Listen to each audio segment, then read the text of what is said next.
नाव तर द्यायला पाहिजे. हा जो आहे हा खालचा फोटो हा शेती नाही आमच्या इच्छी आणि हे माणसंही सुद्धा आमच्या भामराजाचे नाही आहे. हे फक्त माणसं आहे, फक्त हे माणसं आहे पण शेती नाही आहे. त्याच्यातला माणूस एकच आहे. हा गजानन भास्कर वार आहे. कृषी केंद्रावाला आहे. हा जो आहे व्यक्ती कृषी केंद्रावाला आहे. गजानन हे भास्कर कृषी केंद्रवाल्याचा फोटो आहे. हे कृषी केंद्रवाल्याचा गजानन भास्कर वारचा फोटो आहे पण शेती नाही आहे त्याची. आणि हे राऊत कास्तकार आहे पण शेतीतला फोटो नाही, घरातला फोटो आहे. हा जो फोटो आहे हा कुठचा आहे?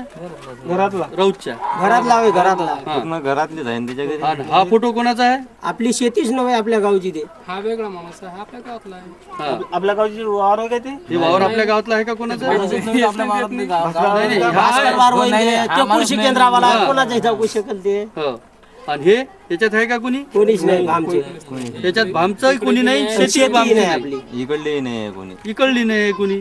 म्हणजे यानं काय केलेलं आहे सर्व या कंपनीवाल्यानं बाहेर गावचे फोटो घेऊन आपल्या गावातल्या माणसाले सोबत घेऊन जे आपली इथं त्यानं फसवणूक केली आणि आपल्या गावातली जे आत्महत्येचं प्रकार वाढले तर हे त्याचं त्या कंपनीशी त्यानं संलग्न होऊन संपर्क आपल्याला हे बीटी बियाणं तुम्ही खरेदी करा असं सक्ती केल्यासारखं त्यानं आपल्याला याच्याद्वारे दाखवलं. पण हे सर्व खोटं आहे.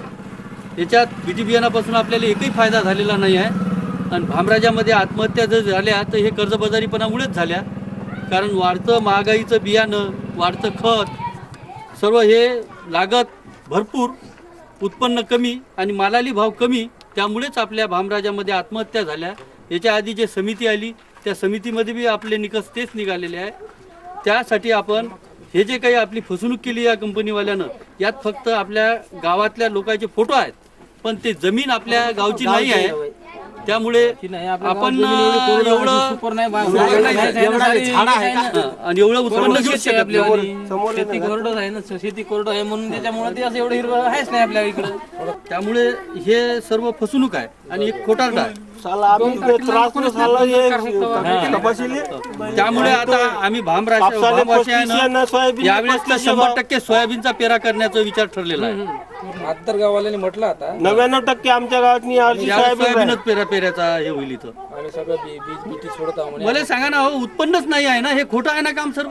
या बीटी बियाण्यापासून पिकतच नाही आमच्या जमिनीत गोट्याची सारे म्हणजे काय एकदम पिकणार हे आहे तिथं? हे तुमच्या गावचे आहे म्हणून फोटो त्याच्यात लिहून आहे नाही ना. नाही, माणसं आमच्या गावच्या आहेत. अरे तो कृषी केंद्रावाला आहे ना स्वतः. त्याने तर फोटो छापणच आहे. कुठे बी माणसं लिहून आहे. भामराजासारख्या अक्षरात लिहून आहे. हो. त्या शेतीच्या समोर भामराजाचा मोठा आहे ना. अक्षरात लिहून आहे. नाही नाही, पण हे खोटं आहे ना. भामराजाची शेती नाही आहे, फक्त माणूस भामराजाचा आहे, शेती भामराजाची नाही आहे. हे सगळं हे सर्व खोटं. आणि हे जे फॅमिलीचा कुटुंब आहे हे घरातला आहे, त्याच्या शेतीचा नाही आहे. त्याचा स्वतःच आहे ते.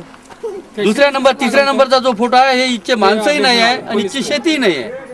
आम्ही सर्वांनीच आमच्या गावातल्या लोकांना आम्ही ओळखतो. त्यामुळे या बीटी बियाणे कंपनीवाल्यानं जे काही हे करून ठेवलेलं आहे, इथं फोटो जे घेतलेले आहे हे सर्व खोटे फोटो घेतलेले आहे आणि फसवणूक केलेली आहे. हे सगळं बोलत आहे बरोबर आहे काय? बबन भाऊ जे बोलतात. बरोबर आहे. दोन तारीख कोणीच नव्हतं आणि दोन खोटं कसं तारखेला काय बोलणं meeting मध्ये. बबन राव, मी बोलन तर खोटं कसं काय बोलणं? हे गाव आहे ना नव्हतंच तिच्या ना, मागे हे इकडं नव्हतं, हे जो नव्हतं, कोण दोन आम्ही तारखेला. काका तू काही बोलतो म्हणून आम्ही बोलत होतो ना आताच लगेच म्हणजे हे जे आहे ते सगळं सत्य झालं. सर्वांना दिसणार आहे ना. पुऱ्या गावले जरी आणलं आणि पुऱ्या गावले जरी हे फोटो दाखवले तर फक्त हे दोनच फोटो गावचे आहेत. दोन फोटो गावचे असून भामची शेती नाही आहे. पण 5-10 कास्तकार लागत होते तिथं. तसंच त्यानं ज्यावेळेस शेतीचे आपण प्रदर्शन करतो, ज्यावेळेस आपण शेतीला काही दाखवासाठी लोकांना नेतो किंवा शेतीतली उत्पन्न भरपूर होते तर दोनच माणसं शेती पाहते. काल नाही रोज एक तोही जो शेतकरी मेला कोठोड्याचा तर तोही असा कर्जबाजारीपणानंच मेला. कारण नापिकी, वाढतं बियाणं, वाढतं खत, म्हणजे सारं महागाईचं, लागत जास्ती, उत्पन्न कमी आणि भावही कमी, मग तो कर्जबाजारी होते आणि तो आत्महत्या करते.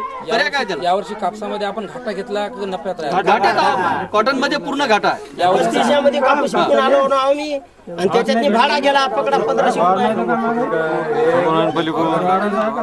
रुपये आम्ही कापूस विकला. त्याच्यात 1500 रुपये 14 क्विंटलवर भाडा पकडा. म्हणजे आपल्यावर बी तीच पडी येऊन आपण जगत आहोत. हे जे मोठे मोठे छापत आहे इंग्लिश मध्ये याच्यावर काय मत आहे?